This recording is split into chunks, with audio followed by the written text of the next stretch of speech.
అధిక బరువుతో బాధపడుతున్నారా? వినీలాస్ వెయిట్ లాస్ డైట్ ప్లాన్ తో ఇంటి దగ్గర నుంచి హెల్దీగా బరువు తగ్గండి. నమస్తే, నేను Keshav. Welcome to Suman TV. Tirupati దేవస్థానానికి సంబంధించి లడ్డూ ప్రసాదం విషయంలో తీవ్రమైనటువంటి కల్తీ జరిగిందనేది ప్రధాన అభియోగం. దీనికి కారణం ఓ ల్యాబ్ ఇచ్చినటువంటి రిపోర్ట్. ఎన్డీడీబీ సిఐఎల్ఎఫ్ ఎన్డీడీబీ క్యాల్ఫ్ రిపోర్ట్ పేరుతో వచ్చినటువంటి ఈ టెస్ట్ రిపోర్ట్ ఫలితాలను బట్టి చూస్తే తిరుపతి దేవస్థానంలో లడ్డూ తయారీకి ఉపయోగిస్తున్నటువంటి నెయ్యిలో కల్తీ జరిగిందనేది ప్రధానమైనటువంటి అంశం. అసలు ఈ ఎన్డీడీబీ ఏంటి, క్యాల్ఫ్ రేటింగ్ ఏంటి, వీళ్ళు ఏ విధంగా తీస్తారు, ఈ నివేదికలో వచ్చినటువంటి అంశాల సారాంశం ఏంటి, ఒకసారి పరిశీలించేటువంటి ప్రయత్నం చేద్దాం. సాధారణంగా వివిధ ఉత్పత్తులకు సంబంధించి స్టాండర్డ్ అంటే ఐఎస్ఐ మార్క్ అంటాం కదా, అదే తరహాలో యానిమల్ హస్బెండరీకి సంబంధించి అంటే పాల పదార్థాలకి సంబంధించినటువంటి అంశాలపైన ఆ స్టాండర్డ్స్ని నిర్ణయించేటువంటి క్రమంలో చేసేటువంటి రేటింగే దీని ద్వారా మనం చూడాల్సి ఉంటుంది. ముందుగా ఎన్డీడీబీ అంటే ఏంటి? ఎన్డీడీబీ అంటే నేషనల్ డైరీ డెవలప్మెంట్ బోర్డు. అంటే డైరీ డెవలప్మెంట్ అనేది మనకు అందరికీ తెలిసిందే. ఆపరేషన్ ఫ్లడ్ పేరుతో పాల ఉత్పత్తిని అత్యధికంగా తీసుకురావడం కోసం Varghese Kurien, father of Operation Flood అంటారు. అంటే ఈ రెవల్యూషన్కి సంబంధించినటువంటి పితామహుడిగా చెప్తారు. ఆయన 1965లో స్థాపించినటువంటి బోర్డు ఇది. అప్పటి నుంచి కూడా యానిమల్ హస్బెండరీ విభాగానికి సంబంధించి వివిధ రకాల పరీక్షలు నిర్వహించింది. ఇది గుజరాత్లో ఉంది. దీని కేంద్ర కార్యాలయం మనం ఈ లెటర్ హెడ్ కింద చూస్తే ఒక క్లారిటీ వస్తుంది. ఎన్డీడీబీ క్యాల్ఫ్. ఎన్డీడీబీ అనేది నేషనల్ డైరీ డెవలప్మెంట్ బోర్డు అయితే క్యాల్ఫ్ అనేది దీనికి సంబంధించి రేటింగ్ను నిర్ణయించేటువంటి ఒక ల్యాబొరేటరీగా మనం చూడాలి. క్యాల్ఫ్ అబ్రివేషన్ కూడా మీకు ఎక్స్ప్లెయిన్ చేస్తాను. ఇది ఎక్కడ ఉందంటే ఆనంద్, గుజరాత్ రాష్ట్రంలో ఆనంద్లో అప్పుడే 1965లో ఏర్పాటు చేసినటువంటి బోర్డు ఇది. ఆ బోర్డుకి అనుబంధంగా, ఎన్డీడీబీ బోర్డుకి అనుబంధంగా క్యాల్ఫ్ అనేటువంటి ల్యాబొరేటరీ పనిచేస్తుంది. ఆ ల్యాబొరేటరీకి సంబంధించినటువంటి వివరాలను కూడా ఒకసారి మనం చూద్దాం. ఇది క్యాల్ఫ్కి సంబంధించినటువంటి అఫీషియల్ వెబ్సైట్ ఎన్డీడీబీ క్యాల్ఫ్. అక్కడ చేసేటువంటి వివిధ రకాల పరిశోధనలు, పరిశీలనలు, ముఖ్యంగా ఎటువంటి ఉత్పత్తులపైన పరీక్షలు నిర్వహించి వాటి నాణ్యతను నిర్ణయిస్తారు.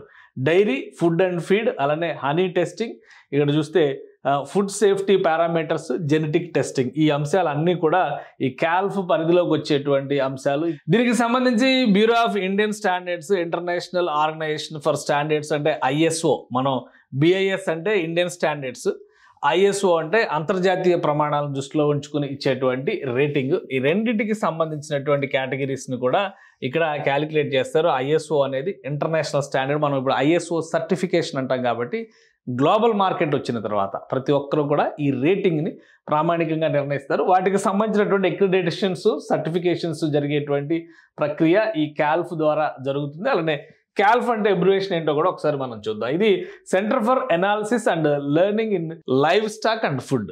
దీన్ని క్యాల్ఫ్ అని షార్ట్ ఫామ్లో పిలుస్తున్నారు. ఈ క్యాల్ఫ్ ఇచ్చేటువంటి సర్టిఫికేషన్ నేషనల్ డైరీ డెవలప్మెంట్ బోర్డుకి చాలా కీలకమైనది. ఇక్కడ ఇచ్చేటువంటి సర్టిఫికేషన్ ఆధారంగానే రేటింగ్స్ ఇస్తారు. ఆ రేటింగ్స్, ఆ ప్రమాణాల ప్రకారమే ఆహార ఉత్పత్తులు, ఆహారాల్లో జరుగుతున్నటువంటి కలుషితం లేదా నాణ్యత లేని ఆహారం, వీటన్నిటిని కూడా నిర్ణయిస్తారు. ఇది మన దేశం మొత్తానికి కూడా ఒక స్టాండర్డ్ ఇన్స్టిట్యూషన్ అని మనం పరిగణలోకి తీసుకోవాల్సి ఉంటుంది. Analysis and learning in livestock and food, దానికి సంబంధించి వాళ్ళు ఇచ్చేటువంటి ratings analysis of dairy and food products. Dairy అంటే మనకు తెలిసిందే పాల ఉత్పత్తులకు సంబంధించినటువంటిది, కాబట్టి దాని ఫుడ్ ప్రోడక్ట్స్, వీటికి సంబంధించి తిరుపతి దేవస్థానంలో ఉపయోగిస్తున్నటువంటి నేతి నాణ్యతని పరీక్షించడం కోసం ఈ సంస్థని టీటీడీ అందుకే అప్రోచ్ అయింది. టీటీడీ ఈఓ ఇచ్చినటువంటి క్లారిఫికేషన్ ప్రకారం చూస్తే ఒక సంస్థ సప్లై చేస్తున్నటువంటి నెయ్యిలో నాణ్యత లోపం ఉంది. మొత్తం 4 సంస్థలు సప్లై చేస్తున్నాయి. ఆ 4 సంస్థలు సప్లై చేస్తున్నటువంటి నెయ్యికి సంబంధించినటువంటి పరీక్షలు నిర్వహించారు. ముఖ్యంగా 4 లారీల నెయ్యిని వెనక్కి పంపించి స్టాక్లో వెరిఫికేషన్స్ చేసి శాంపిల్స్ సేకరించి 10 ల్యాబొరేటరీలో పరీక్ష చేసినట్టుగా ఈఓ చెబుతున్నారు. అదే క్రమంలో ఫైనల్ వెరిఫికేషన్ కోసం ఎన్డీడీబీ క్యాల్ఫ్కి టీటీడీ శాంపిల్స్ని సేకరించి పంపించింది. ఆ అంశాలన్నింటినీ పరిశీలించిన తర్వాతే ఎందుకంటే ఇక్కడ రేటింగ్ ఇస్తారు. NABL రేటింగ్ అనేటువంటిది కూడా ఈ రిపోర్ట్లో పేర్కొంటున్నటువంటి కీలక అంశం. ఈ NABL యాజ్ పర్ ISO 17025 ఈ రేటింగ్ ప్రకారం తిరుమలలో వాడుతున్నటువంటి నెయ్యి ఆ స్థాయిలో నాణ్యత కలిగి ఉందా లేదా అనేటువంటి పరిశీలన కోసమే పంపారు. ఈ నివేదికని 2 విభాగాలుగా ఇచ్చింది. ఇక్కడ మనం గమనిస్తే మిగతా అంశాలు కూడా bureau of Indian standards, so ఇవన్నీ కూడా వివిధ రకాల వస్తువులకు సంబంధించినటువంటి ప్రమాణాల స్థాయిని నిర్దేశించేటువంటి సర్టిఫికేషన్స్, అందులో భాగంగానే ఈ నిర్ణయం తీసుకున్నారు. ఇక ఒకసారి మనం పరిశీలిద్దాం. టీటీడీకి వచ్చినటువంటి నివేదికలను కనుక ఒకసారి చూస్తే ఇక్కడ క్లియర్గా ఒక రిపోర్టు కనిపిస్తుంది. 3 దఫాలుగా 3 రిపోర్టుల దాకా బయట సర్క్యులేట్ అవుతుంది. ఒక రిపోర్ట్ను మనం ఒక నమూనాగా తీసుకుందాం. ఇందులో చూస్తే కనుక ఈ ఇష్యూడ్ ఎవరికి ఈ రిపోర్టు ఇచ్చారు అంటే water and food analysis laboratory టీటీడీకి సంబంధించినటువంటి water and food analysis laboratory. ఎందుకంటే వాళ్ళ దగ్గర ఈ స్థాయి సాంకేతిక పరిజ్ఞానం లేదు కాబట్టి ఈ సంస్థకి ఆ రిఫరెన్స్ ఇచ్చారు కాబట్టి దాని రిపోర్ట్ కాపీని ఈ సంస్థకి పంపుతూ ఇచ్చినటువంటి స్టేట్మెంట్ ఇది. ఇక బుకింగ్ ఐడి, ఇందులో డేట్స్ కూడా ఉన్నాయి. జూలై 23వ తేదీన ఇష్యూ అయినటువంటి రిపోర్ట్ ఇది. దీనిలో పేర్కొన్నటువంటిది మెటీరియల్ ఏంటంటే నేమ్ ఆఫ్ ద శాంపిల్ ఘీ, నెయ్యిని నమూనాగా తీసుకున్నారు. శాంపిల్ ఏది అంటే ఇందులో నెయ్యికి సంబంధించినటువంటి నాణ్యత ప్రమాణాలు, అలానే ఇది అదర్ డీటెయిల్స్ అంటే కౌ ఘీ, ప్రత్యేకంగా ఆవు నెయ్యిగా దీన్ని శాంపిల్ తీసుకొని దీన్ని పరిశీలన జరిపారు. సో ఇందులో వివిధ కేటగిరీలని విశ్లేషించారు. ఏ పారామీటర్స్లో చేశారు, ఫ్రీ ఫ్యాటీ యాసిడ్స్, ఇవన్నీ కూడా విశ్లేషణాత్మకంగా ఇచ్చారు. అయితే ఫైనల్ కన్క్లూజన్లో ఇచ్చినటువంటి డేటా మనకి ముఖ్యమైనటువంటి డేటా అవుతుంది. ఇది ఫైనల్గా ఇచ్చినటువంటి status report. Standard value S value ఏ విధంగా ఉంది అనేటువంటి విషయాన్ని, స్టాండర్డ్ ఎస్ వాల్యూకి సంబంధించి జనరల్గా ఇప్పుడు బ్లడ్ టెస్ట్ రిపోర్ట్స్ చేయించుకునే వాళ్ళకి కూడా తెలుస్తుంది స్టాండర్డ్గా ఉండాల్సిన రేటింగ్ ఏంటి, ప్రస్తుతం ఉన్నటువంటి రేటింగ్ ఏంటి. ఈ రెండింటి మధ్య కంపారిజన్ చేసుకుంటే డాక్టర్ చెప్పేదానికంటే ముందరే స్టేటస్ మనకు అర్థమయ్యే అవకాశం ఉంటుంది. సో ఇది ఆ కేటగిరీలో చూస్తే ఈక్వేషన్ నెంబర్ 1 ఇక్కడ standard S value limits as per the method అంటే 98 నుంచి 101 ఉండాల్సినటువంటి ఎస్ వాల్యూ 1 ఇక్కడ చూస్తే 86% మాత్రమే ఉంది. 86.8 అంటే 98, కనీసం మినిమం 98, మ్యాక్సిమం 101, కానీ 98 కూడా లేనటువంటి డేటా ఇక్కడ కనిపిస్తుంది. అలానే మిగతా విషయాలు కూడా మనం ఒకసారి పరిశీలిస్తే ఇక్కడ 99 నుంచి 100 వరకు ఉండాలి. ఎస్ వాల్యూ 2లో అది 106 ఉంది, అంటే గరిష్ట పరిమితి కంటే అధికంగా ఉంది. అలానే ఇక్కడ చూస్తే కనుక 3వ వాల్యూలో 95 నుంచి 104% ఉండాలి. ఇది కేవలం 22.43% మాత్రమే ఉంది. సో కొన్ని విషయాల్లో చాలా హై రైజ్ ఉన్నాయి, కొన్ని విషయాల్లో చాలా లో రైజ్ ఉన్నాయి. అలానే ఈరోజు ఈఓ ఇచ్చినటువంటి విశ్లేషణ ప్రకారం 100 పాయింట్లు ఉండాల్సినటువంటి నెయ్యిలో నేతి వాల్యూ 100 పాయింట్లు ఉండాల్సినటువంటి నేతి వాల్యూ 20 పాయింట్లు మాత్రమే ఉందని ఆయన విశ్లేషణ చేశారు. కాబట్టి ఆ క్రైటీరియా ప్రకారం చూస్తే ఇక్కడ 97, 107, 102గా ఉండాల్సింది 117కి వెళ్ళింది, అంటే గరిష్ట పరిమితిని దాటేసింది. అలానే ఇక్కడ 95.68, 104.32 ఉండాల్సింది 19.72 మాత్రమే ఉంది. సో ఈ మార్పు ఎందుకు జరిగిందనే దాన్ని అనాలిసిస్ చేస్తూ, అంటే ఈ పారామీటర్స్ ఎందుకంటే S value of all equations for sample ఏదైతే ఇక్కడ రెఫరెన్స్ ఇచ్చారో are falling out of the range ఉండడానికి రీజన్స్ ఏంటనేది కూడా ఎక్స్ప్లెయిన్ చేశారు. ఆ రీజన్స్లో ఇక్కడ పెద్ద సమస్య ఏర్పడింది. If any S value falls outside the corresponding limits consider the sample to contain a foreign fat. ఈ ఫారిన్ ఫ్యాట్ అనేటువంటి పదం చాలా కీలకమైంది. ఆ ఫారిన్ ఫ్యాట్ ఏంటి అనేది కూడా ఈ రిపోర్ట్లో అనాలిసిస్ ఇచ్చారు.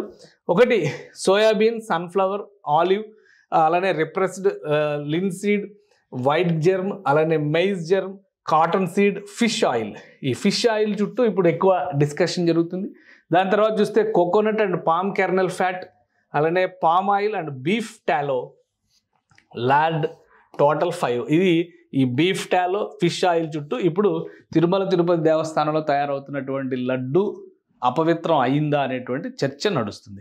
సో ఇది ఈ రిపోర్టు డేటా.